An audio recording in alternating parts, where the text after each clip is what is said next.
എല്ലാവർക്കും നമസ്കാരം. ഇന്ന് നമ്മുടെ വാനിലേനെ പരിചയപ്പെടാം കേട്ടോ. നമ്മുടെ മുറ്റത്തൊരു വാനില 1 മീറ്റർ വാനിലേൻ്റെ തണ്ട് നമ്മൾ എടുത്ത് കുഴിച്ചിട്ടാൽ മതി. ഇത് ഓർക്കിഡ് വർഗ്ഗത്തിൽപ്പെട്ട ഒരു ചെടിയാണ് ഈ വാനില എന്ന് പറയുന്നത്. ഇതൊരു കാലത്ത് നല്ല വിലയുണ്ടായിരുന്നു, ഇപ്പോൾ കുറച്ച് വിലയായി തുടങ്ങി കേട്ടോ. അപ്പോൾ നമുക്ക് വാനില എസൻസ് നമുക്ക് ഐസ്ക്രീമിലും ബിരിയാണിയിലൊക്കെ നമ്മൾ ഉപയോഗിക്കുന്നതാണ്. എസൻസിന് നല്ല വിലയാണ്.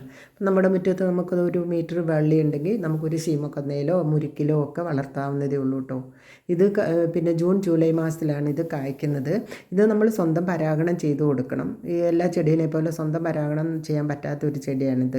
നമ്മളത് ഈർക്കിലി കൊണ്ട് സ്വയം നമുക്കിത് പരാഗണം ചെയ്യാവുന്നതേ ഉള്ളൂ. അപ്പോൾ നമ്മുടെ വീട്ടിലേക്ക് ആവശ്യമായ വാനില നമുക്ക് ചായയിലൊക്കെ ഇടണമെങ്കിൽ നമുക്കതിൻ്റെ ഉണക്കി എടുത്ത് വെച്ചാൽ മാത്രം മതി. എത്ര നാൾ വേണമെങ്കിലും ഇത് ഉണക്കി എടുക്കാൻ പറ്റും ഈ വാനില കേട്ടോ. നല്ല മണമാണ്, നല്ല രുചിയുണ്ട് നമുക്ക് ഈ ചായ കുടിക്കാനൊക്കെ. അപ്പം നമ്മുടെ വീട്ടാവശ്യത്തിനുള്ള വാനിലയൊക്കെ 1 മീറ്റർ തണ്ടുണ്ടെങ്കിൽ നമ്മുടെ മുറ്റത്ത് ഏത് മരത്തേലും നമുക്ക് നട്ട് വളർത്താവുന്നതേ ഉള്ളൂ, സ്വന്തം പരാഗണം ചെയ്യാവുന്നതേ ഉള്ളൂ. നിങ്ങൾക്ക് ഇഷ്ടമായിട്ടുണ്ടെങ്കിൽ ഒന്ന് സപ്പോർട്ട് ചെയ്യണേ.